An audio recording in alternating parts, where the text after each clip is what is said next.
Então, na diferenciação, eu quero, a partir de um sinal e sua transformada de Laplace,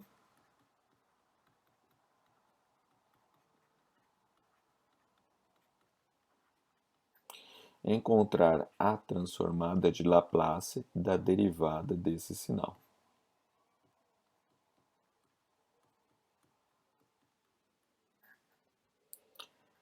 E particularmente, nesse problema, eu vou lidar com o limite inferior sendo menos infinito, transformada bilateral, ou zero menos, a unilateral.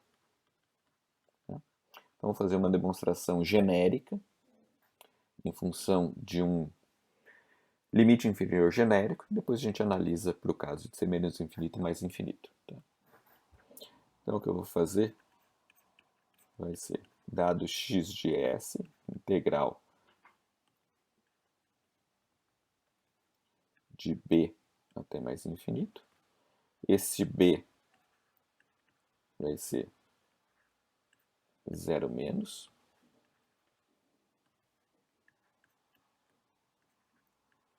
ou menos infinito.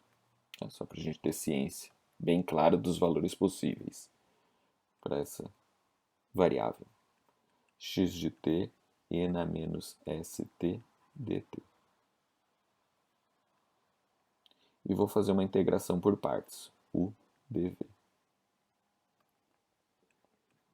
Quando eu faço isso, eu vou ter o termo x de t e na menos st sobre menos s. Eu vou substituir o t ora b, ora mais infinito.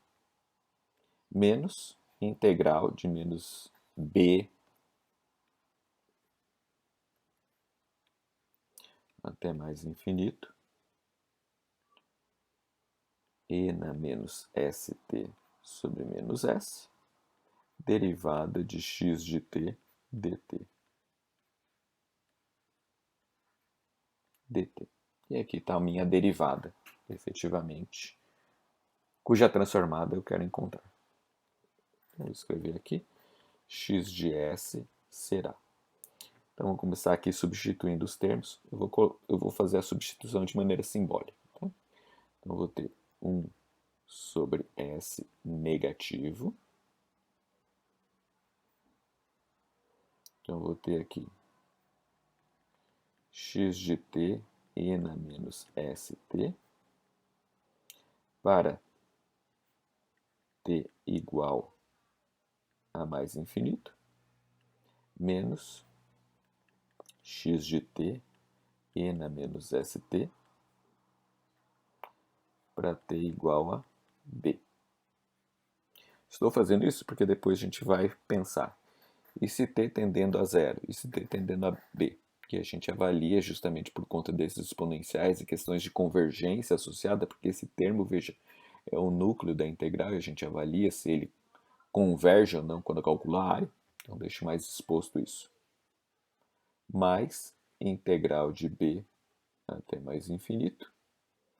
Vou colocar aqui, ó, y de t e na... Faltou aqui só um detalhe.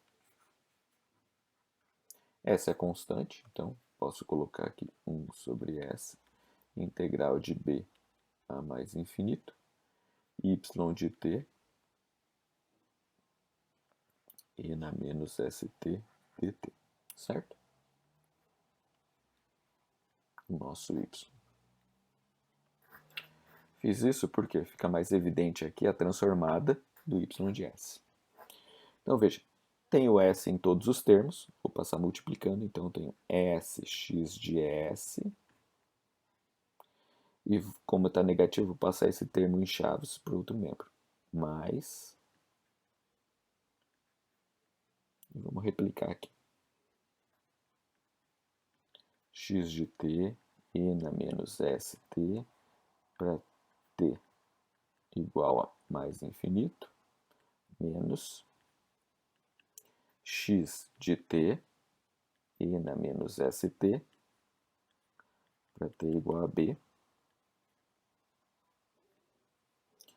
Isto tudo é igual a y de s. E lembrando, bilateral, se b é menos infinito, ou unilateral, se b é zero. Né? Então vamos agora começar a considerar os resultados que a gente tem. Outra coisa, antes de mais nada, em todos os casos, esse termo aqui, t é infinito. Como a gente já viu, para t infinito, a ideia é que esse termo aqui, se ele tivesse sido uma integral, ele fosse a zero, diminuísse com o tempo. Tá?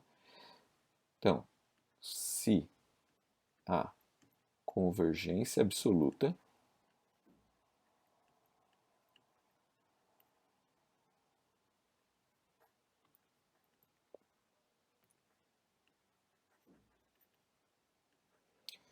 de x de s, tá? A gente sabe que esse termo aqui vai a zero. Então, vou colocar aqui. Ó. A gente reduz ainda um pouco mais a expressão. Então, fica x de s menos o resultado de x de t e na menos st para t igual a b. Isso aqui é o nosso y de s. E a gente vai analisar agora os casos b igual a zero, menos, e b igual a infinito. Então, caso b igual a zero menos. Tá? Transformada de Laplace unilateral. É um resultado que a gente sempre encontra, particularmente unilateral, quando a gente analisa circuitos. Tá? Condição inicial aparece. Então, quando b é zero, eu vou ter y de s igual a sx de s menos x de t. Vou colocar todos os termos, menos st, t igual a zero menos. Então, veja, nessa circunstância, esse exponencial vira 1. Então, o resultado que eu obtenho, efetivamente, é o que a gente encontra na literatura, menos x de zero menos. Isto para a transformada unilateral, que implica em integral de zero menos a mais infinito, da derivada de x de t dt e na menos st dt, certo? Ou y de t igual a dx dt. Só para deixar claro a situação, certo?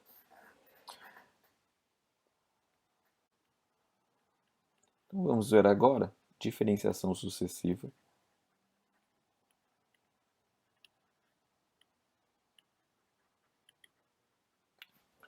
Basicamente é uma continuação dos dois resultados. Tá? Vou fazer para o caso unilateral, depois a gente generaliza para o caso bilateral, que é mais simples. Tá? Apesar do caso bilateral exigir essas condições aqui serem verificadas, tá? Para a gente poder ter o resultado válido, tá? Ou existência da transformada das derivadas sucessivas. Tá? Então veja, nós já sabemos que, dado a derivada de x, nós temos como resultado unilateral x de s menos x de zero menos. Né? Nessas circunstâncias, que nós vamos ter? Se eu quiser calcular a derivada segunda, ou a transformada da derivada segunda, então, derivada segunda de x de t dt, é basicamente tratar como derivada dt de uma estrutura cuja transformada de Laplace eu já conheço. Então, o que eu vou ter? Se eu considerar isso aqui o meu y de t, tá? Eu terei s y de s menos y de zero menos. Tá? Mas sabendo que y é a derivada de x, eu tenho s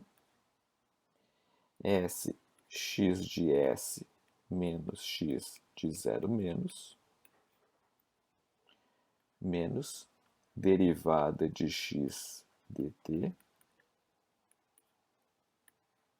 calculada para t igual a 0 menos. E dessa forma, o que nós temos é s ao quadrado x de s menos s x de 0 menos, tá? Menos derivada de x t em 0 menos. Então, veja, agora eu tenho que saber simplesmente a inclinação de x para t igual a 0, assim como preciso saber do valor de x em t igual a 0. Tá? Generalizando,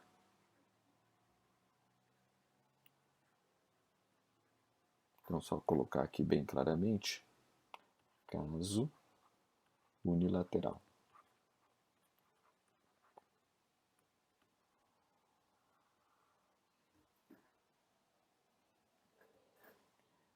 Quando eu preciso calcular a transformada unilateral da derivada enésima de x de t,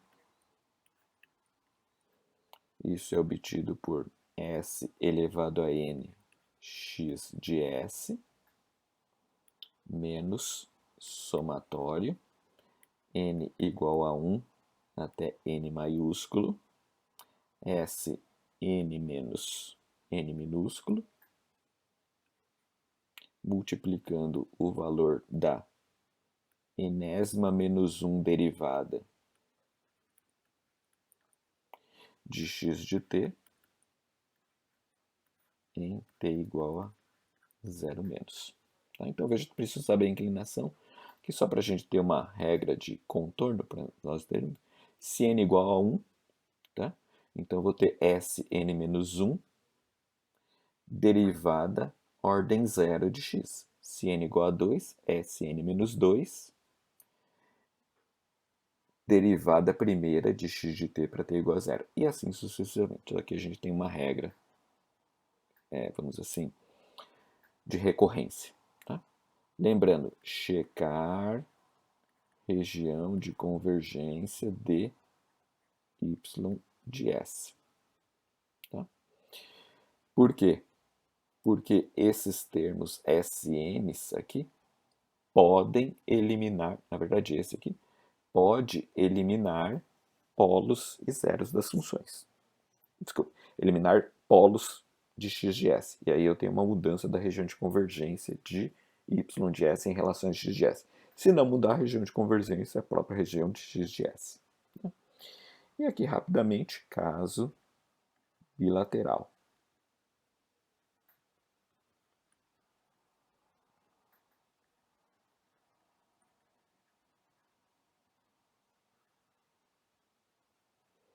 Basicamente, eu tenho a supressão dessas condições de contorno. Então, eu vou já fazer simplesmente um caso. dx de t dt s x de s, derivada segunda de x de t dt2, s ao quadrado x de s, e derivada ordem n de x de t dtn, s elevado a n x de s. Mesma coisa, checar condição de região de convergência de y de s ao final. E lembrando, vou colocar em vermelho, essas restrições que a gente colocou em vermelho, dependem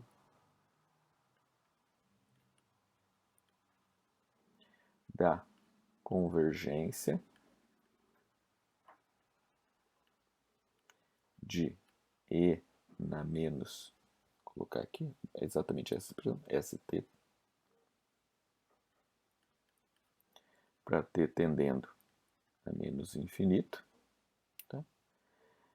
E x de menos infinito igual a 0, derivada de x de t para t igual a menos infinito igual a 0. Veja, aqui ou, né? Mesma coisa aqui, mesmo critério. Aqui é ou simultaneamente com esses termos. Tá? derivada n de Tn para t tendendo a menos infinito igual a zero.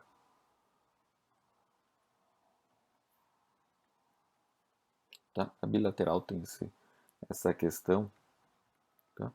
Justamente porque na unilateral eu acabo zerando esse termo e eu fico independente aqui dos valores que eu tenho para x de t e suas derivadas sucessivas para t igual a zero, no caso aqui, que para t infinito. Se eles forem zero, eu perco a dependência dessa convergência. Se eles forem não nulos, eu tenho a dependência dessa convergência para esse procedimento ser válido. Tá? Mas veja, importante regra de recorrência, e a gente usa muito esta operação, tá? Quando a gente lida com circuitos, por exemplo, RLC, onde eu tenho condição inicial de capacitor, de tensão no capacitor, condição inicial de corrente no indutor. Tá? A gente usa isso.